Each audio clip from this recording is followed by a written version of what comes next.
Lectura de la epístola del apóstol San Pablo a los Corintios. Hermanos, purificaos de la antigua levadura de la impureza, para que seáis masa nueva, como sois ácimos, porque Cristo, nuestra Pascua, ha sido inmolado. Por tanto, celebremos festín, no con vieja levadura de carnalidad, ni con levadura de malicia y perversidad, sino con ácimos de sinceridad y de verdad. Lectura de la epístola del Santo Evangelio según San Marcos. En aquel tiempo, María Magdalena y María, madre de Santiago y Salomé, compraron aromas para ir a embalsamar a Jesús. Y partiendo al amanecer, el primer día de la semana, llegaron al sepulcro, salido ya el sol, y decían entre sí: ¿quién nos volteará la piedra de la entrada del sepulcro? Y mirando, vieron que estaba volteada la piedra, que era ciertamente muy grande. Y entrando en el sepulcro, vieron un joven sentado al lado derecho, vestido de blanco ropaje, y se asustaron. Pero él les dijo: no temáis. ¿Buscáis a Jesús Nazareno crucificado? No está aquí, resucitó. Mirad el lugar donde le pusieron. Mas id y decid a sus discípulos y a Pedro que va delante de vosotros a Galilea. Allí le veréis, como él os lo había dicho. En el nombre del Padre, del Hijo y del Espíritu Santo. Amén. Ave María Purísima. Estimados hermanos, estamos en el santo día de Pascua, que es la fiesta más importante del año litúrgico. Es la cima del triunfo de nuestro Señor.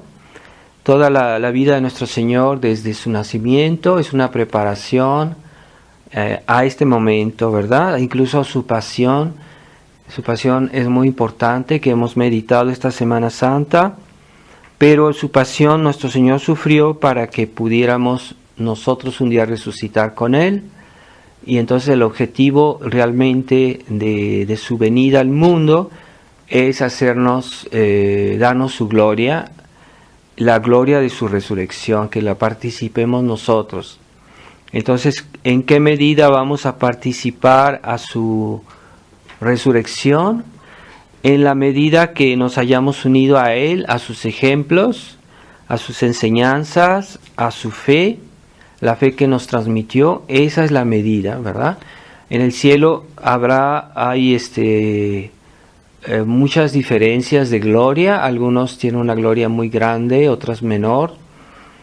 Todos son perfectamente felices, pero hay unos que son más felices, mucho más felices, porque en esta vida obraron más conformemente a la fe.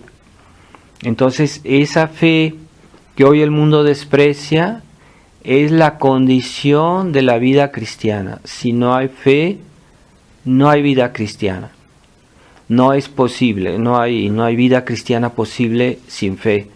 Y cuando hay personas que tienen una cierta vida cristiana de fachada y que detrás de eso no hay fe, pues esa vida cristiana es falsa, esa vida cristiana no tiene recompensa, porque no hay fe.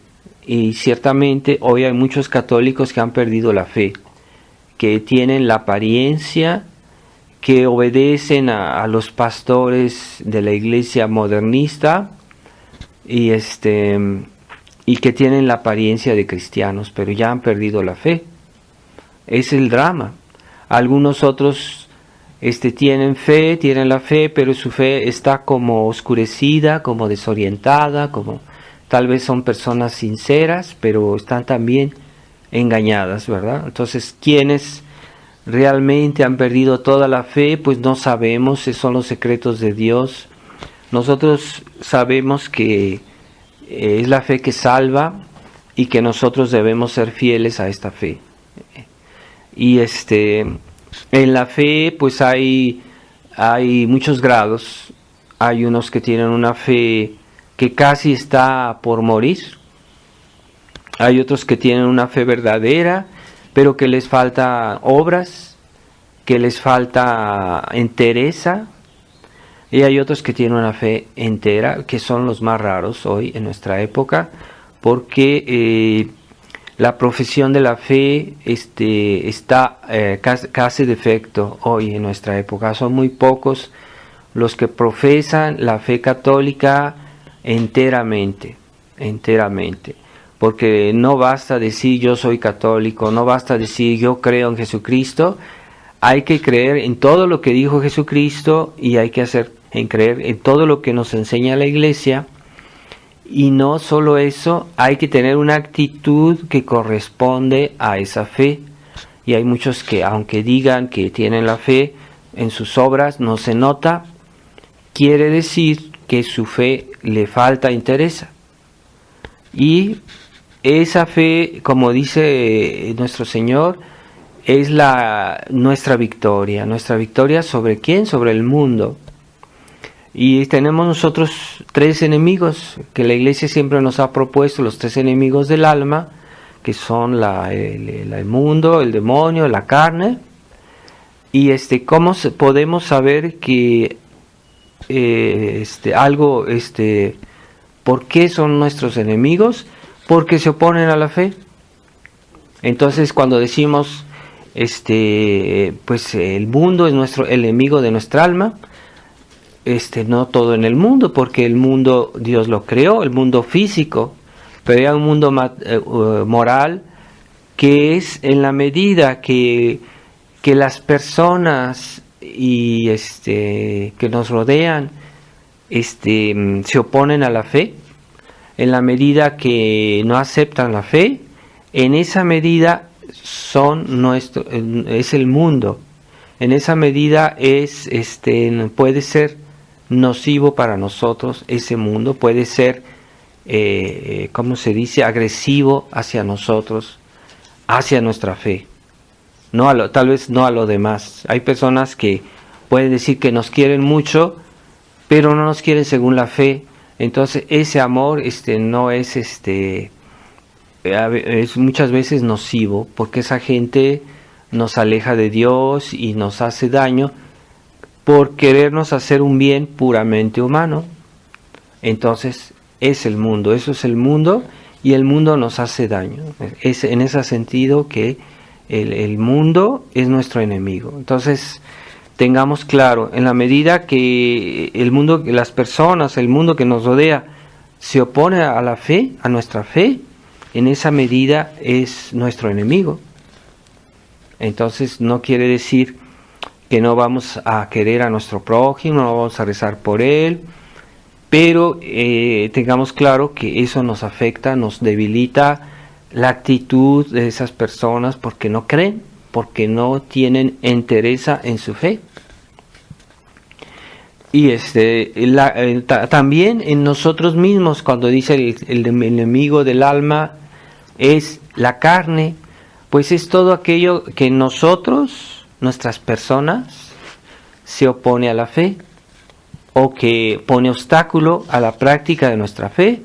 Entonces es la carne, porque ciertamente Dios nos hizo a nosotros, nuestro cuerpo, nuestra alma, en sí es algo bueno, pero como después del pecado original está desviada nuestra naturaleza, entonces se ha vuelto nuestra enemiga, en cierta manera, la enemiga de nuestra alma, nuestro propio ser. Nosotros mismos tenemos inclinación al pecado. ¿Quién puede hacernos más daño que nosotros mismos? Cuando hacemos un pecado nos hacemos daño. Nadie se condena si no lo acepta el pecado. Nadie se condena. El demonio y el mundo no nos pueden obligar a hacer un pecado, nos pueden condicionar, nos pueden tentar, pero el que acepta, el que hace el pecado, son las personas, somos nosotros mismos. Entonces se puede decir que el peor enemigo de nuestra alma somos nosotros mismos, nuestra carne. Y en la medida que nuestra carne nos empuja a hacer cosas que no son conformes a la fe, en esa medida es la carne, nuestro enemigo del alma, nuestro enemigo. Entonces, para distinguir los enemigos de nuestra alma, el criterio es aquello que está por la fe o que está contra la fe. La enseñanza de Dios y de la iglesia. Así que mucha gente se guía hoy por simpatías, por amistades, por lazos familiares, ¿verdad? Eso hay que juzgarlo a la luz de la fe. Y en la medida que algo corresponde a la fe, entonces es correcto.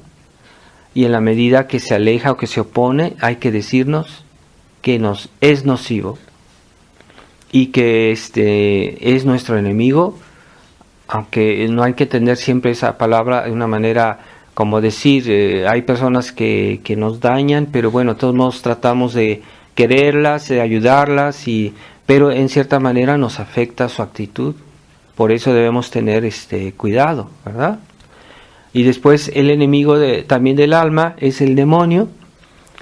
Y también el demonio nos afecta en la medida que nosotros somos un poquito infieles o un poquito o un mucho a nuestra fe.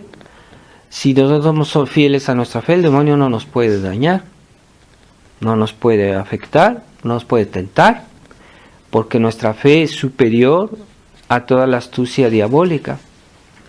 Entonces, ¿por qué hoy los países cristianos, que antes eran países que tenían mucha fe, ahora son, ¿cómo se dice?, juguete de los enemigos de la iglesia, los juguetes del demonio, juguetes porque el demonio hace todo lo que quiere en esos países, porque ya la gente no tiene la fe. Mientras la gente tenía fe, pues estaban protegidos por Dios. Entonces el demonio estará siempre contra todo aquello que viene de la fe, pues la oración, la fidelidad a nuestro deber, etcétera, etcétera. Todo lo que hacemos por motivos de fe hace que el demonio se aleje, porque él tiene miedo de la fe. Ciertamente la fe animada por la caridad es la fe perfecta, porque hay personas que tienen fe, pero viven en pecado mortal o viven una vida de tibieza, entonces pues están debilitadas delante. Pero una fe perfecta, bien formada, es la fe que está animada por la caridad, que está unida a la gracia de Dios. Esa fe es la que necesitamos. Pero muchos cristianos no tienen conciencia de la importancia de la fe cristiana. Y el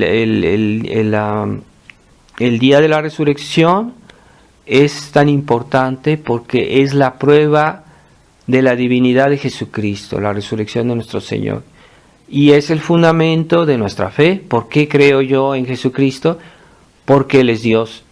Pero porque, ¿cómo sé yo que Él es Dios? Porque resucitó. Entonces el fundamento de nuestra fe es la fe. ¿Por qué creo yo en la Iglesia Católica y en las verdades de la Iglesia Católica? Porque Jesucristo lo dijo, porque Jesucristo nos lo enseñó, porque Jesucristo nos lo pidió. Yo creo. ¿Por qué creo yo en Jesucristo? Porque Jesucristo me mostró que Él era Dios. ¿Y cómo me mostró que era Dios? Porque Jesucristo resucitó el día de Pascua. Y de esa manera nos dio la prueba, una prueba tangible de que Él era Dios.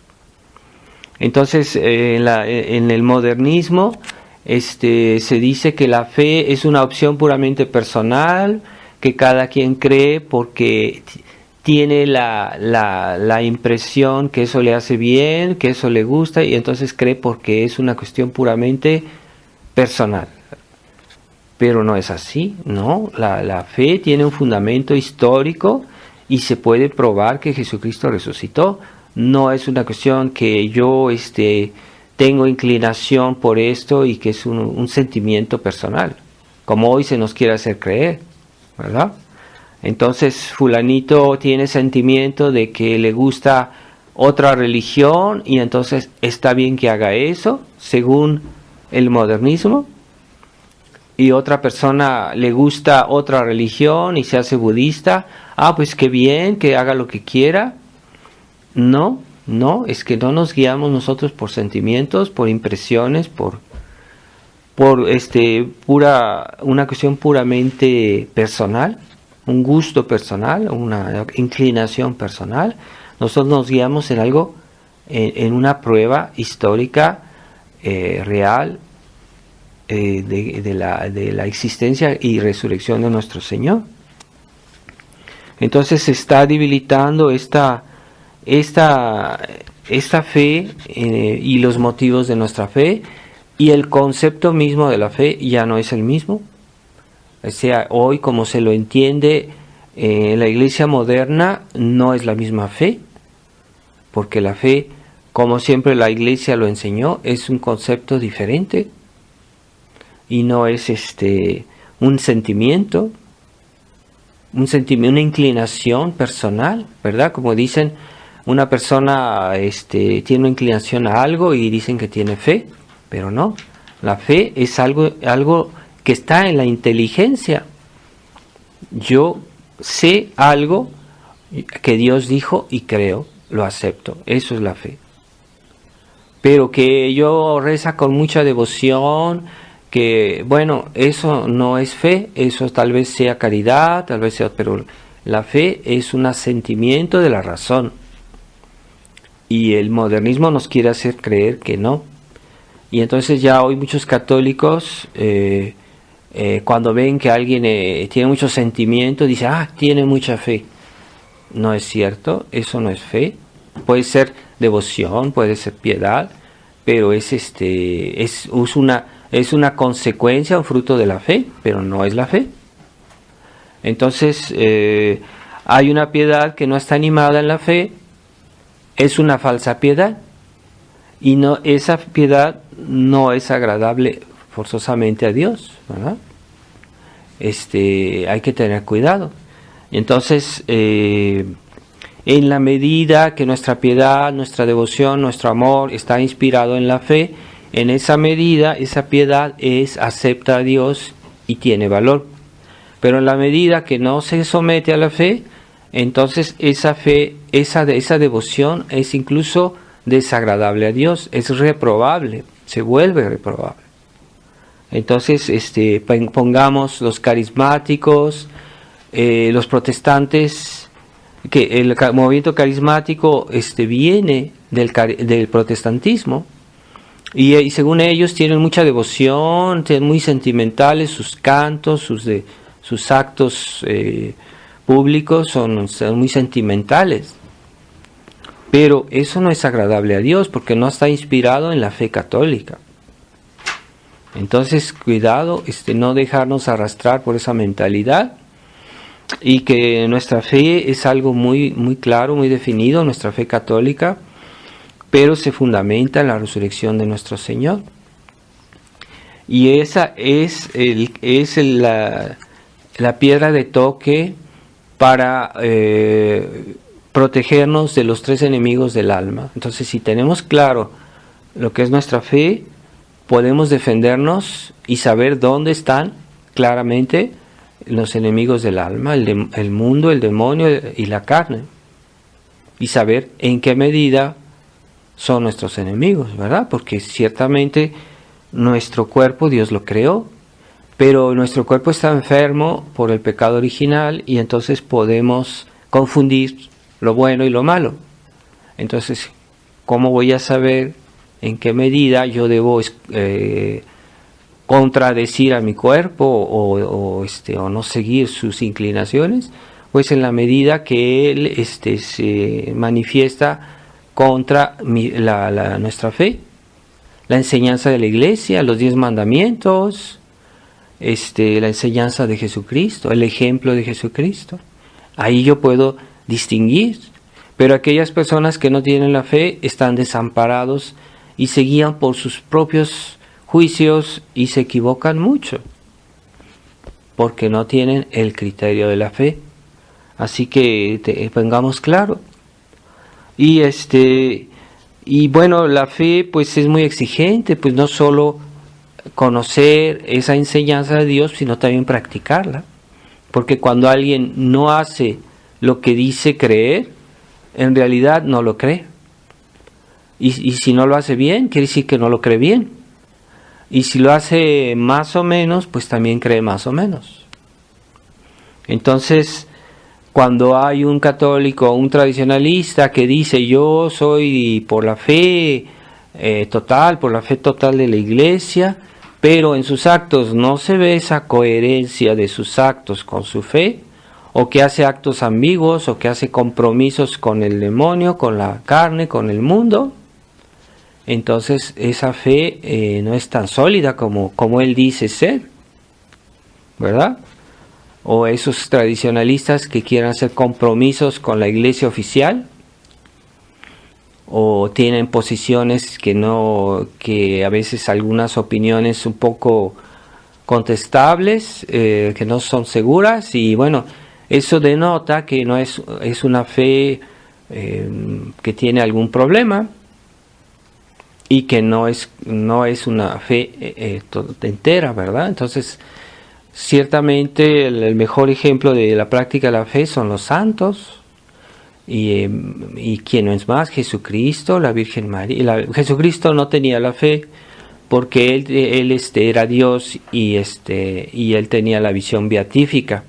Jesucristo en vida no tenía fe, porque su alma estaba directamente unida a Dios, entonces no necesitaba creer, él ya veía la divinidad, el alma de Cristo, como hombre.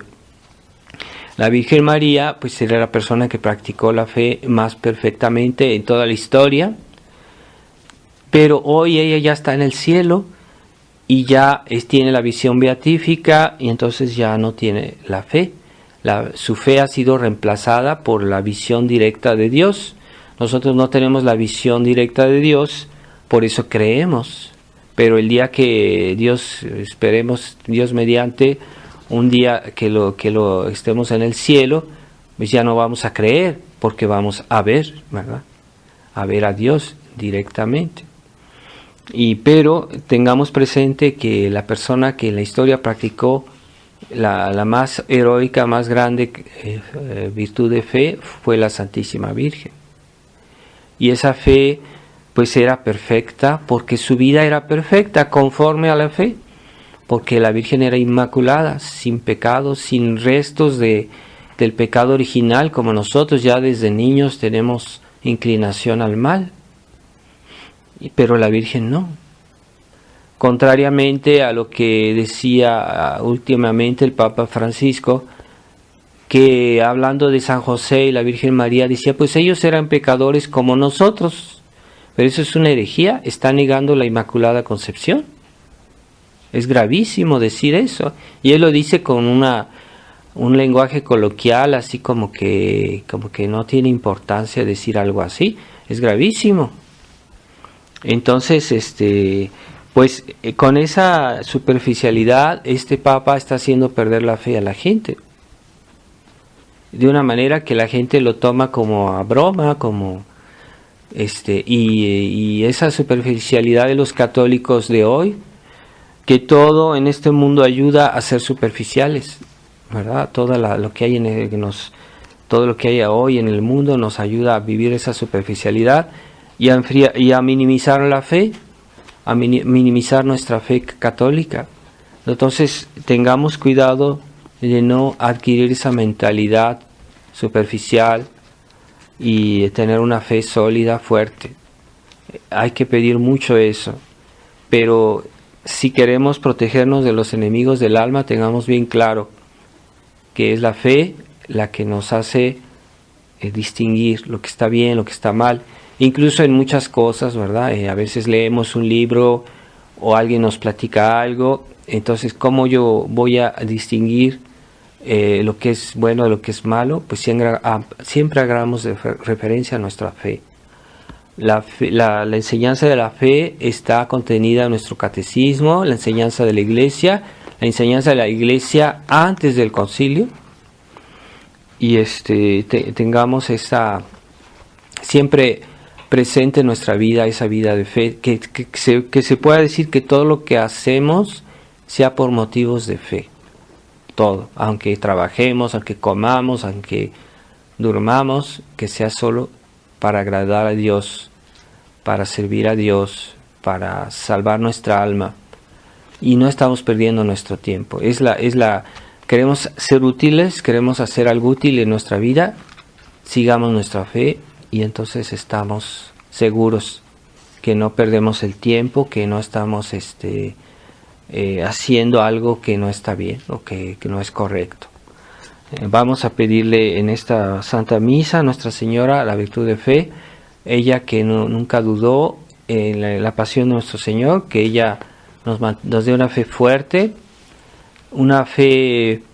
La Virgen era llena de paz y llena de fe, porque hay muchas personas que creen que para tener una gran fe tienen que ser conflictivos con los demás y hacer problemas por aquí y por allá. No, la fe es una virtud que lleva a todo bien, y a todo bien también se llama la bondad hacia el prójimo, y la paz y la serenidad, pero en Dios. Ave María Purísima, en nombre del Padre, del Hijo y del Espíritu Santo. Amén.